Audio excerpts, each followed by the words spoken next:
vamos estudar sobre as profecias de Daniel. O cativeiro babilônico, a gente vai estudar. Mas para a gente chegar no cativeiro babilônico, nós temos que ir primeiro na origem.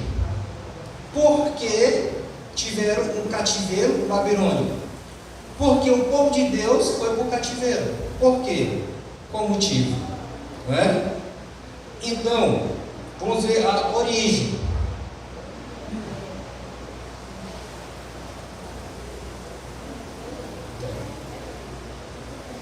Continuar lá no Gênesis, nós temos Abraão. E depois a história de Abraão, né? Abraão teve um filho da promessa, que foi Isaac, né? Isaac teve um filho chamado Jacó, que Deus mudou o nome dele para Israel, certo? E Jacó, ele teve 12 filhos, e esses filhos formaram famílias, clãs, e é conhecido na Bíblia como as 12 tribos de Israel. Nós sabemos, né? Essas tribos eram unidas no reinado de Saul, Davi e Salomão. Eram unidas. Quando Salomão morre, as tribos são o quê? Divididas. Elas são. Nós temos a divisão do povo de Israel. A divisão começou aqui, ó, com Jeroboão. Jeroboão ficou com 10 tribos. Jeroboão, ele era o general de Salomão. E ele reinou na capital Samaria, no reino do norte, chamado Israel. E Roboão, que é o filho de Salomão, que ficou no lugar de Salomão, que Salomão morre, ele ficou com 2 tribos. E ele reinou na capital, Jerusalém, no reino do sul, chamado de Judá. Então aqui foi o que é a divisão das tribos de Israel, certo? 10 ficaram com Jeroboão, 2 com Roboão. Aí dividiram as tribos de Israel. A Síria derrotou 10 tribos. Olha o que diz: por causa dos pecados cometidos contra Deus e de suas rebeliões, o reino do norte, as 10 tribos, seria dizimada e levada a cativeiro. Mas as advertências do céu não foram ouvidas. Então veio o cumprimento da profecia. O reino do norte, com sua capital, Samaria, foi escravizado e destruído pelos assírios no ano de 722. Então, as 10 tribos de Israel foram o quê? Destruídas. Não existe mais. Então, e o povo de Deus passou a ser o quê? Só com 2 tribos e restou. Mas as 2 tribos também seria para cativeiro. Era assim, olha o que diz: o cativeiro também chegaria para Jerusalém, o reino de Judá. Várias advertências não foram ouvidas, e o povo se afastou mais e mais de Deus. Quando a Bíblia declara que o Senhor entregou Judá nas mãos de Babilônia, era uma questão de juízo de Deus, e não força ou estratégia de Babilônia. Por que Deus entregou? Porque estava o quê? Se afastando de Deus. E Deus entregou como de juízo que Deus entregou.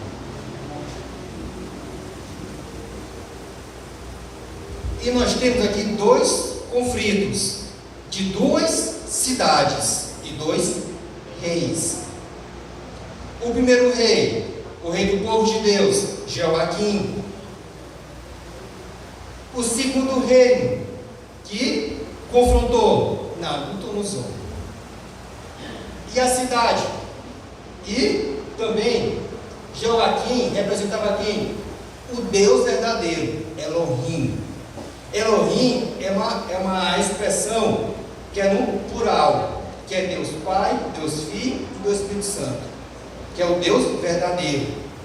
E a nação era representada pelo rei e a nação, que era o quê? O seu Deus. E qual era o Deus de Nabucodonosor? Marduk, que era o Deus principal de Babilônia. E tinha a cidade de Jerusalém e a cidade de Babilônia. Então, essas duas cidades, elas têm um conflito do povo de Deus e do inimigo do povo de Deus, as duas cidades. E elas se encontram desde o Gênesis ao Apocalipse. Elas estão lá, essas duas cidades. Quer ver? Vamos ver aqui Babilônia. Onde está Babilônia? No Gênesis. Olha que diz Gênesis 2, versículo 8 e 10. Cush gerou a Nimrod, o qual começou a ser poderoso na terra. Foi valente, caçador diante do Senhor. Daí disse, como Nimrod, poderoso caçador diante do Senhor. O princípio do seu reino foi Babel, que teve origem de Babilônia. E Jerusalém, no Gênesis. Olha só, lá no Gênesis 14, 18 ao 19, olha o que diz. Melquisedeque, rei de Salém, trouxe pão e vinho, era sacerdote do Deus Altíssimo, e abençoou ele, Abrão, e disse, bendito seja Abrão, pelo Deus Altíssimo, que possui os céus e a terra. Aqui nessa expressão quem? De Salém, que vinha a palavra Jerusalém. Então as duas cidades aparecem quem? No Gênesis, Babilônia e Jerusalém. E no Apocalipse, cadê Babilônia? Olha o que diz o Apocalipse. Seguiu-se outro anjo, o segundo, dizendo, caiu a grande Babilônia, que tem dado a beber a todas as nações o vinho da sua prostituição. No Apocalipse. E no Apocalipse também, Jerusalém. Vi também a cidade santa, a nova Jerusalém, que descia do céu, da parte de Deus. Então essas duas cidades nós temos do Gênesis ao Apocalipse. Uma representando o povo de Deus e outra representando o inimigo do povo de Deus. Agora, abre sua Bíblia, lá em Daniel, capítulo 1. Daniel, capítulo 1.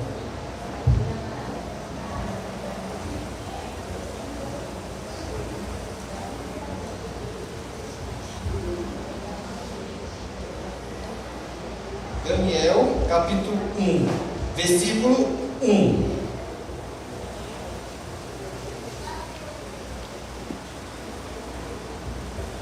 Encontrado? Olha só o que diz. No ano terceiro do reinado de Joaquim, rei de Judá, veio Nabucodonosor, rei da Babilônia, a Jerusalém e a sitiou.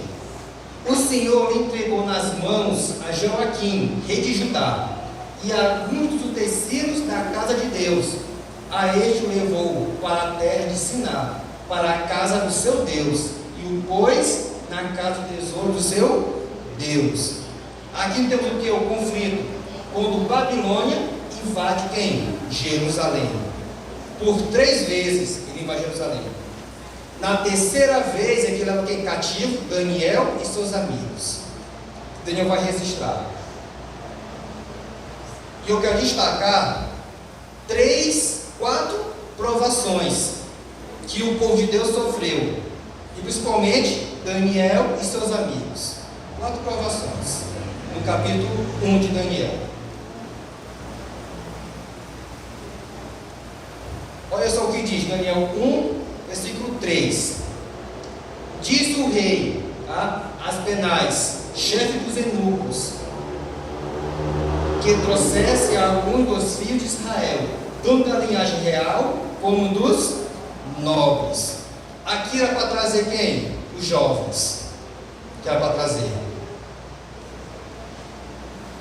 Então, A primeira prova que esses jovens sofreram, qual foi a primeira prova? O cativeiro. Essa foi a primeira prova que eles sofreram.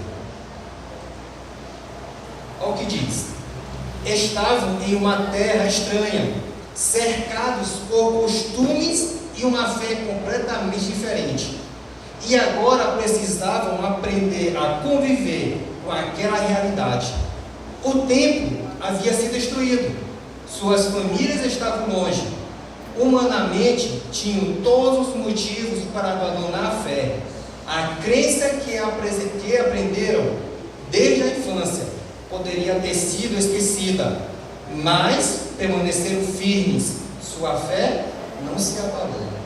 Olha só, irmãos, olha esses jovens, no meio daquele cativeiro, foram escravizados, mas continuaram o quê? Com a sua fé. Eles continuaram, porque eles podiam pensar: Jerusalém foi destruída, cadê o meu Deus? O Deus de Babilônia foi mais poderoso que o meu Deus. Então, no cativeiro, podiam pensar isso, mas a sua fé não foi o quê? Abalada. Continuaram com a sua fé, esses jovens. Mesmo no cativeiro, sua fé não foi abalada. E a segunda prova que esses jovens tiveram,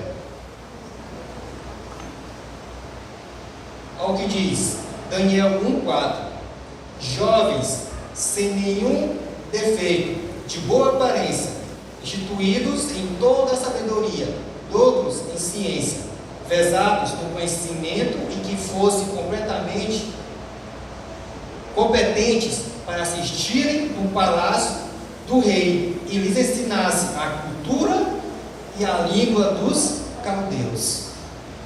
Agora começa uma outra prova.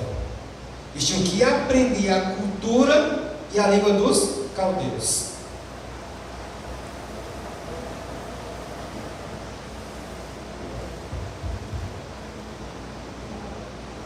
Olha só, a língua dos caldeus.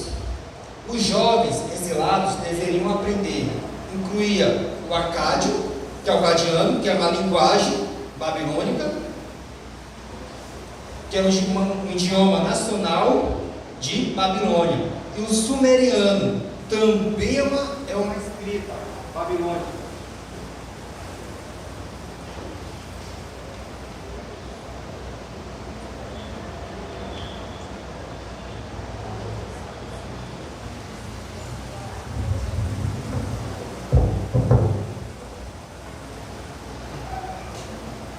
Aqui o sumeriano também era uma escrita também, que tinham tido. E também o aramaico. Eles tinham que aprender o quê? A língua de Babilônia. E a cultura. Babilônia estava intimamente relacionada à idolatria e práticas pagãs, com bruxaria, com ciência, sabedoria, com superstições, matemática, magia e astrologia.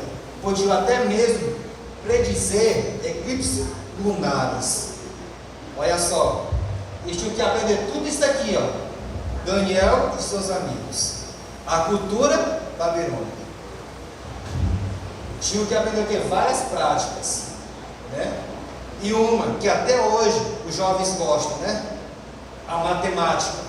Também tinham que aprender também, certo? E fora as magias, superstições que eles tinham que aprender também. E a terceira prova, a mudança de nomes. Mas por que isso aqui é uma provação? Mudança de nomes.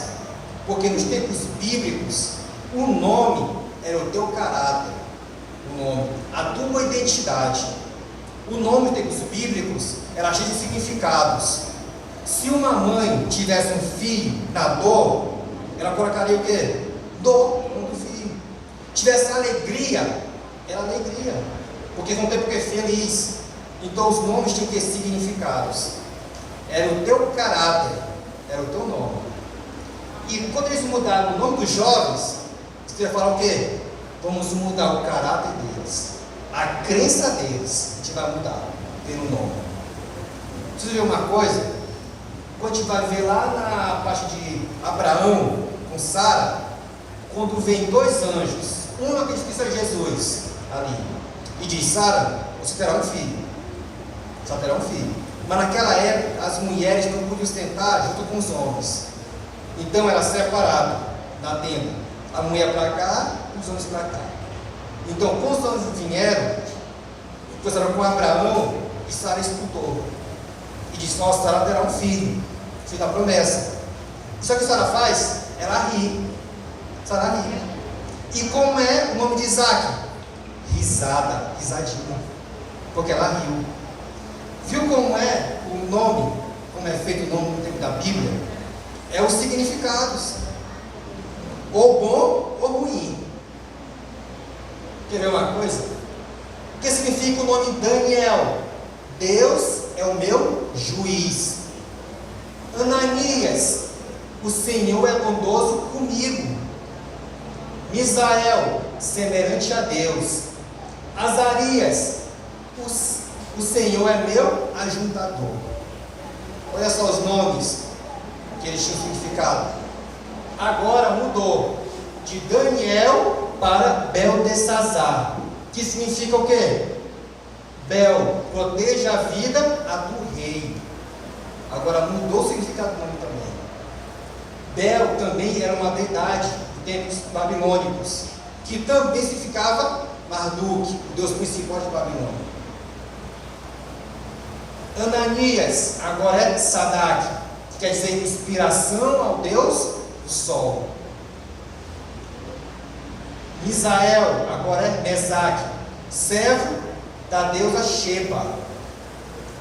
Azarias agora é quem? Abednego, que significa servo de Nego. Olha só como mudaram para nomes idólatras. Quiseram mudar o quê? A identidade dos jovens. Vocês adoram aqui o Deus, né? De vocês. Agora adoram que é o nosso Deus agora. Começando pelo nome. Mudar o nome deles, a identidade deles, a crença deles. Quiseram mudar.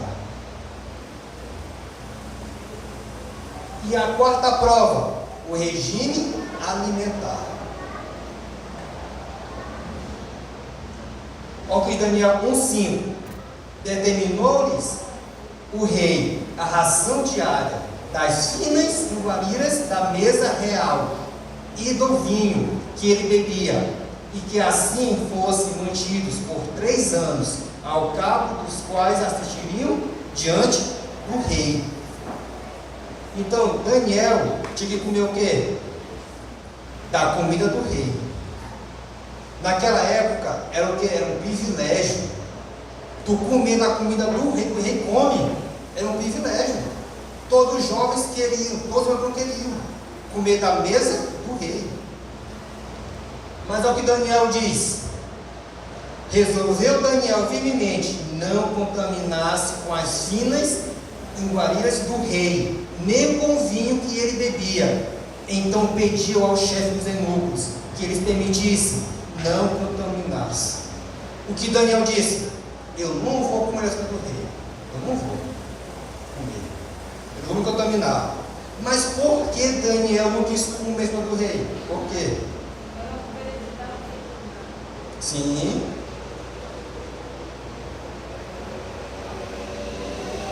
Olha só o que diz. Muitos das carnes usadas na mesa do rei tinha proibição divina em Levítico. Daniel sabia dessa lei, que tinha carnes que tu podia comer e tinha carnes que tu não podia comer. Daniel sabia. O que ele fez? Ele recusou.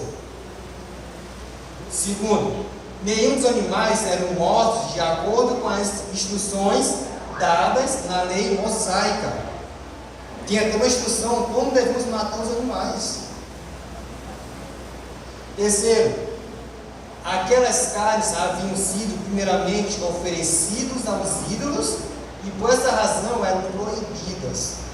Olha só, primeiro se oferecia o que? O animal aos deuses. Depois sacrificar os animais e comer os animais.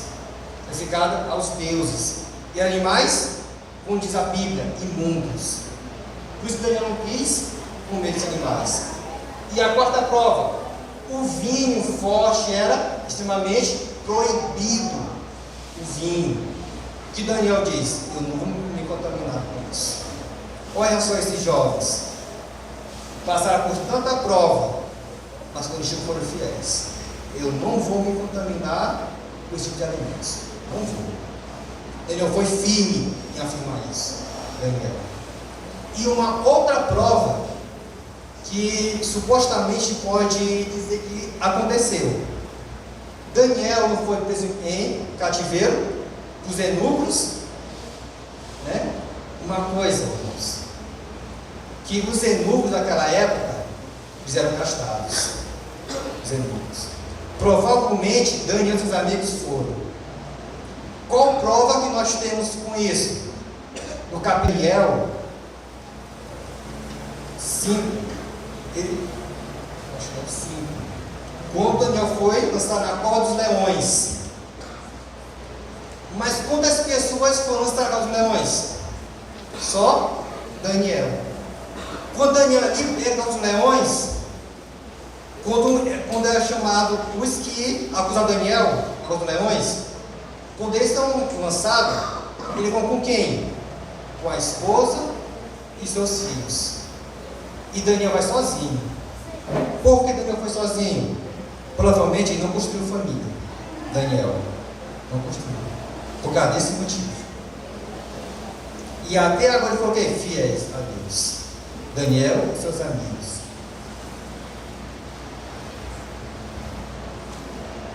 Irmãos, tem uma revista americana, a Revista Nacional Geográfica, falando sobre a igreja adventista. Porque a adventista também era estudada também. Tem estudos adventistas. Meus irmãos, olha o que diz. Igreja proíbe fumar, consumir álcool e comer alimentos que a Bíblia considera impuros, tais como a carne de porco. Também tenta estimular o consumo de outras carnes, alimentos muito gordurosos, bebidas com cafeína e condimentos e temperos considerados estimulantes. Olha só que essa revista aqui, ó, americana, está com adventistas. Uma alimentação saudável. Então, o que Daniel disse também cabe a hoje, aos nossos dias hoje. Isso, nos americanos, uma pesquisa que os vegetarianos americanos vivem de 10 anos a mais do que a população em geral dos Estados Unidos que vive. Alguém pode dizer: ah, mas ali foi nos Estados Unidos. Por que não faz uma pesquisa aqui no Brasil para ver se é verdade mesmo? Irmãos, fizeram. Pode ter um vídeo, uma reportagem. Olha só o que diz a reportagem. Mas enquanto quem precisa mudar o estilo de vida é o próprio médico? No computador, o Dr. Everton há um ano. E o Dr. Everton hoje? Lá se foram quase 50 quilos. O que aconteceu não foi nenhum milagre. A ideia o Dr. Everton foi buscar na igreja que frequenta, a Igreja Adventista do Sétimo Dia, que incentiva a adoção da alimentação vegetariana e a prática de exercícios físicos. Uma pesquisa feita nos Estados Unidos mostrou que os fiéis da igreja viviam até 10 anos mais que a média dos americanos. O Dr. Everton resolveu então repetir a pesquisa aqui em São Paulo, com 1.500 fiéis da igreja, com idades variando entre 35 e 74 anos. Eles foram divididos em 3 grupos: vegetarianos que tomam leite e comem ovo, e pessoas que comem carne. O grupo dos vegetarianos foi o que obteve os melhores resultados. Redução de 10% da medida da cintura, colesterol total 10% menor, os índices que indicam uma maior predisposição ao diabetes e alterações prejudiciais nos vasos sanguíneos foram 20% menores.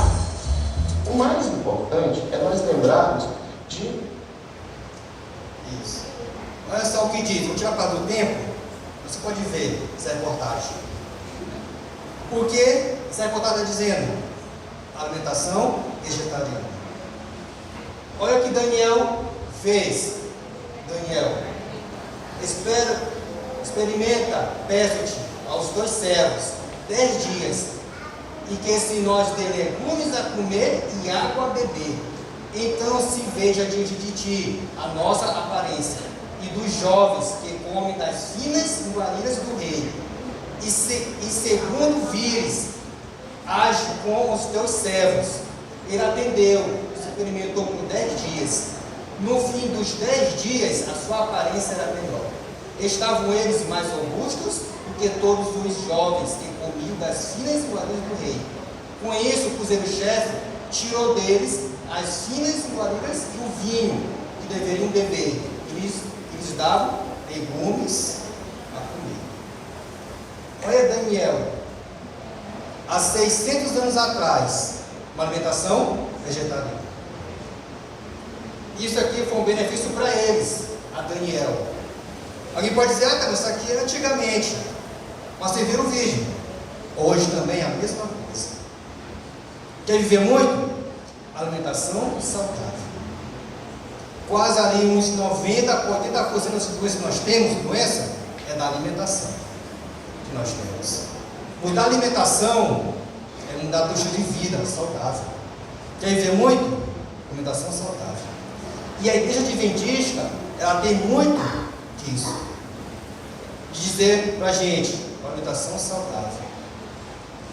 Quando Deus diz para a gente não comer esse tipo de alimento, é porque Ele te criou, Ele nos criou. Ele sabe que essa máquina aqui precisa, Ele sabe que nos criou, Ele sabe. Quando Ele fala, não come essas carnes, é porque é para o nosso bem da saúde que Ele quer. Ele quer que nós vivemos muitos anos. Mas sabe como é o ser humano, né? Desobediente. Aí aparece vários tipos de doença, câncer, por aí. Mas não é por Deus, é por desobediência. Porque desde o Gênesis, Deus manda comer somente vegetal. Então nós somos vegetarianos de criação, de nascença, nós somos vegetarianos. Nosso irmão é desobediente, a gente come carne. Eu não estou falando para a gente não comer mais carne vegetariano. Não. A Bíblia separou as carnes que pode comer e as carnes que não pode comer. Deus separou. Mas seria bom que a gente nem comesse, para ter uma vida saudável. E a fidelidade deles. Foram levados ao cativeiro, mas isso não os fez abandonar a sua origem. Aprenderam a cultura estrangeira, porém não se deixaram influenciar por ela. Tentaram corrompê-los por meio da alimentação, mas não conseguiram. Tentaram tirar sua identidade, mudando seus nomes, mas falharam novamente. Permaneceram firmes e fiéis ao Deus verdadeiro. Mesmo uma terra estranha, desconhecida, eles foram fiéis a Deus, os jovens, e tiveram recompensa com isso. Olha só. Ora, a estes 4 jovens, Deus deu o conhecimento e a inteligência em toda a cultura e sabedoria. Mas a Daniel, em especial, deu inteligência de todas as visões e sonhos. Então o rei falou com eles, e entre todos não foram achados outros como Daniel, Ananias, Misael e Azarias. Por isso, passaram a assistir diante do rei.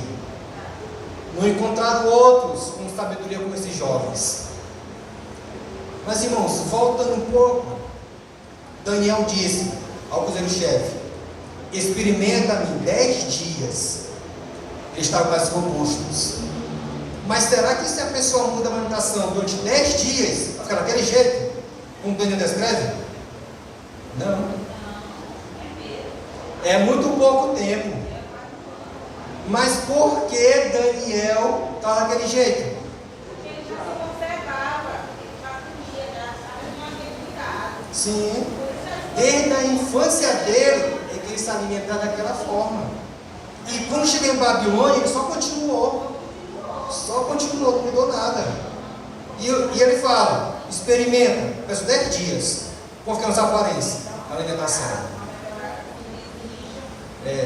E hoje, para os jovens, se tiver algum personagem na Bíblia que nós temos que nos espelhar, é em Daniel.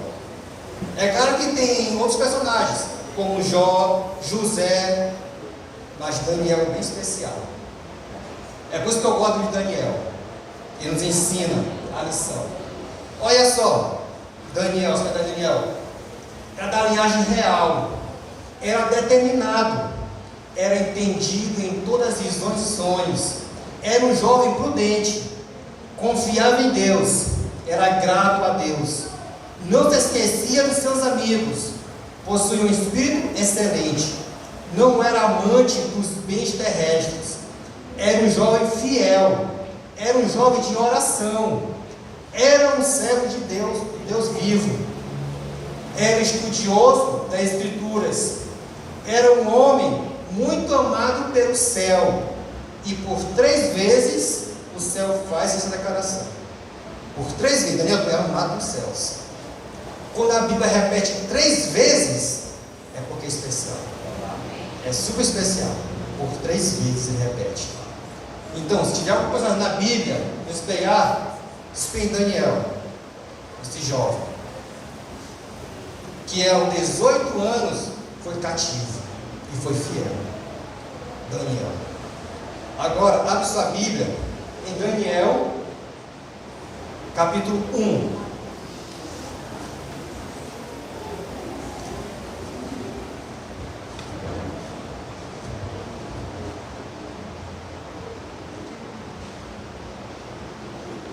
Daniel, capítulo 1, versículo 20 e 21.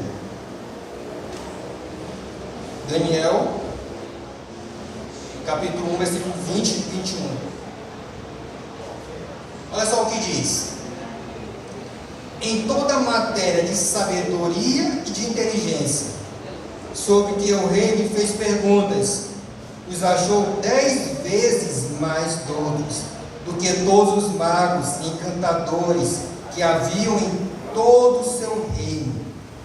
Daniel continua até o 1º ano do rei Ciro. Olha só como Daniel foi próspero. Quando um rei ele vai e invade um outro reino, ele tem que matar todos para não ficar vestígio. Mas Daniel, quando eles Babilônia cai, com Ciro e Dario, Daniel era prospero ainda, até o cara de Ciro. Olha como Daniel era. Então Daniel é um jovem especial hoje em dia. Daniel. Porque hoje em dia os jovens querem se espelhar em qual? Em um ator de televisão, né? Em filmes, e aí vai, jogador, aí vai. Mas se tiver um personagem na Bíblia, para nos espelhar pela sua fé e sua força, esse jovem é Daniel. Daniel. Um jovem amado pelos céus. Daniel. Um jovem de oração e de força. Daniel.